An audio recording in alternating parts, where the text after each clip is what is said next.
हरिओम. लाओत्सेचा ताओबोध योगदास श्री जय गणेश जोशी यांचे प्रवचन. अतुलनीय अक्रिया. ओवीची सांगता करताना लाओत्से सांगतो की मौनातील शिक्षण आणि अक्रिया योगाचे महत्त्व याला जगात तुलना नाही. श्रद्धा भावभक्ती असेल तरच मनोमिलन शक्य आहे, तरच अंतरीचे भाव उमजणे शक्य आहे, तरच अंतःकरणात योग जुळणे शक्य आहे. जेथे व्यवहार आहे, मर्यादा आहे, शंका आहे, तेथे योग जुळणे शक्य नाही. तेथे परमात्म्याची अनुभूती शक्य नाही. जेथे आत्मभाव आहे तेथे भूतदया शिकवावी लागत नाही. तुम्ही कुत्र्याला हाड करू शकत नाही की जाता जाता झाडाचे पान चुरगाळू शकत नाही. दुसऱ्याकडून तुमचे नुकसान झालेले असले तरीही तुम्ही एक वेळ तुमचे नुकसान सोसाल, परंतु दुसऱ्याजवळ अमानुष वागणार नाही. तुम्ही मंदिर, मस्जिद, चर्च, गुरुद्वार, समाधी, दर्गा किंवा अशा कोणत्याही श्रद्धास्थानी नतमस्तक व्हाल. श्रद्धेला विश्वात तुलना नाही. कोठे आहे, काय आहे, किती आहे, कसे आहे, कोण देत आहे याला महत्त्व नाही. ते कोणत्या भावनेने तुमच्यापर्यंत पोहोचत आहे हे महत्त्वाचे आहे. देहाला इंद्रियांचे माध्यम आहे, त्याद्वारे भाव तुमच्यापर्यंत पोहोचू शकतात, परंतु अंतःकरणात जायला मार्ग नाही. श्रद्धा असेल तरच भाव तिथपर्यंत पोहोचू शकतात. तेथे झोकून द्यावे लागते, समर्पण करावे लागते. भाजीच्या एका पानाने भगवंत श्रींचे पोट ढेकर येईपर्यंत भरले, कारण ते भाजीचे पान द्रौपदीने दिलेले होते. तुळशीच्या एका पानाने भगवंत श्रींची तुला झाली, कारण ते तुळशीचे पान रुक्मिणीने वाहिलेले होते. विषाने मीरा अमृत झाली, कारण त्या विषात मीरेने श्रीकृष्णाला पाहिले. अशी कितीतरी उदाहरणे आहेत. प्रेमाचा एक कटाक्ष पुरे होतो, त्यापुढे पैशांची रास क्षुद्र होते.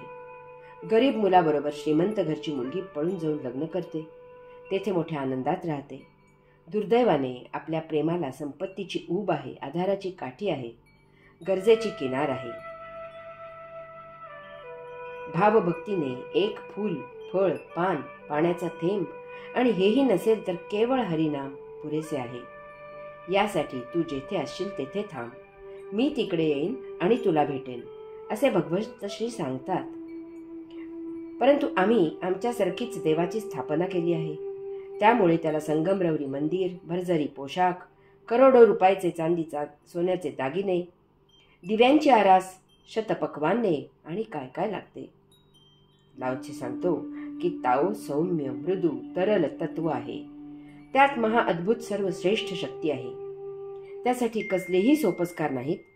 श्रद्धा इतकी तरल आहे की शब्द न उच्चारता अंतःकरणातील भाव उमजतात. शब्दाने चुकीचे भाव उमटण्याची शक्यता असते. मौनात नेमका उपदेश प्रक्षेपित होतो. येथे चिर, फट, भेग नसली तरीही भाव परिणाम करतात, कारण येथे अंतःकरणात समर्पणाचा प्रश्न आहे. गुरुमंत्र कानात म्हणजेच मौनात सांगितला जातो. त्यासाठी गुरुजवळ केवळ असण्याची गरज आहे.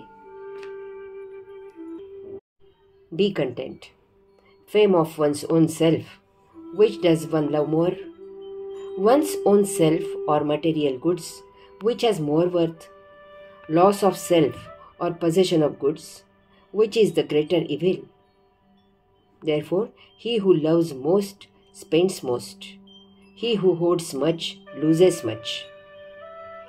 The contented man meets no disgrace. Who knows when to stop runs into no danger. He can long endure. समाधानी रहा.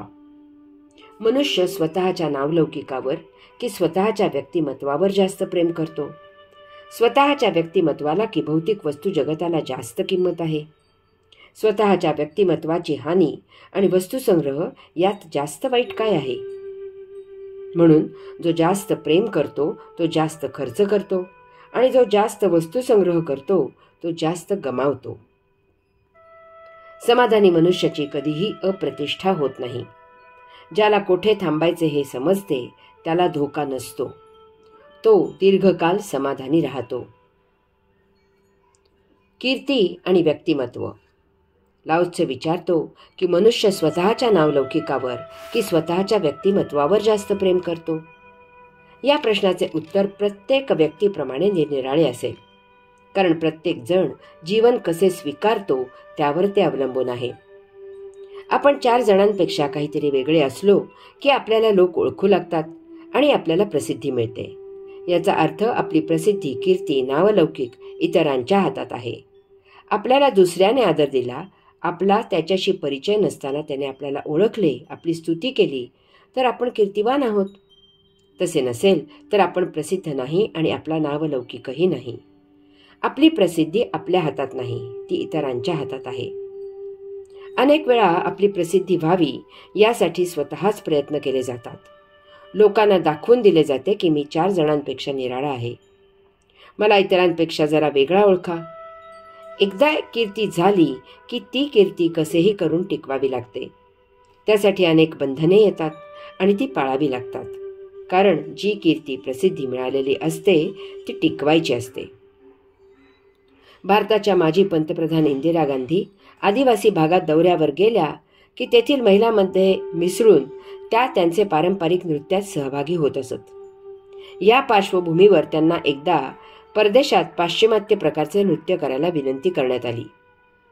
तेव्हा त्या म्हणाल्या की मी येथे शिकत होते तेव्हा मी हे असे नृत्य करत असे, हे सत्य आहे, परंतु आता मी भारताची पंतप्रधान आहे, तेव्हा मी आता हे नृत्य करणार नाही.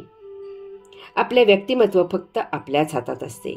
ती आपली तत्वे आपणच स्वीकारलेली असतात, ती आपणच पाळायची असतात. त्यात इतरांचा संबंध नसतो.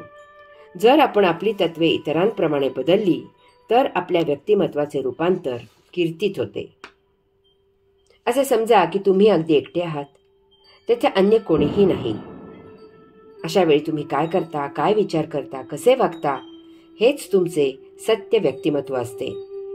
असे व्यक्तिमत्व जर तुम्ही इतरांसमोर, समाजात तसेच अबाधित ठेवलेत तर ते तुमचे व्यक्तिमत्व तुम्ही जपलेत, तीच तुमची सत्य ओळख आहे. ही तुमची ओळख कोणावरही अवलंबून नाही, ती फक्त तुमची ओळख आहे. परंतु जर तुम्ही बाह्य जगात यापेक्षा निराळे वागलात तर ती तुमची मिथ्या, असत्य ओळख असेल. बहुतांशी लोक असत्याचरण करतात. त्यांचे वैयक्तिक जीवन आणि बाह्य जीवन निराळे असते. माणूस स्वतःच्या व्यक्तिमत्वावर कितीही प्रेम करत असला तरीही तो बाह्य जगात त्याच्या समाजातील कीर्तीप्रमाणे वागतो.